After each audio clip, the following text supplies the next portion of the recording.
Tinea Corporis more so, or Tinea pedis is what it's called on the foot.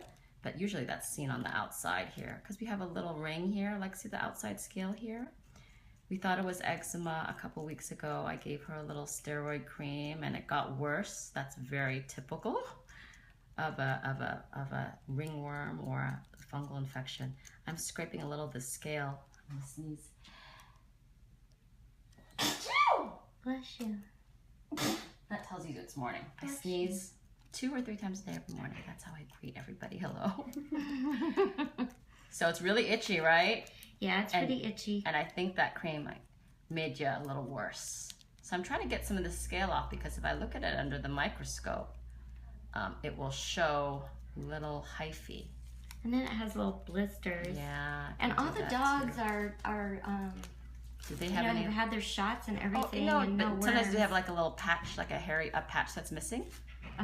A patch of fur that might be missing. That might be a sign that they have a little bit. It's nothing like a shot can help with. It's just on the skin. So sometimes when I scratch it, you get a little blood, but it doesn't hurt, right? You're okay? I'm okay. Okay, we'll put it back. That's good. Thank you. So this is that scale that I took off of my last patient's foot. This is chlorazol black. This actually stains fungal cell walls so that you can see them. And then I'm gonna put a cover slip on here, like that.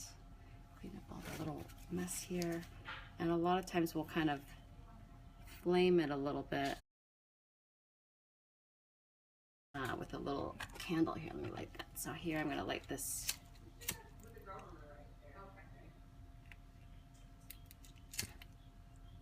I don't think I really light them with the glove on. There we go.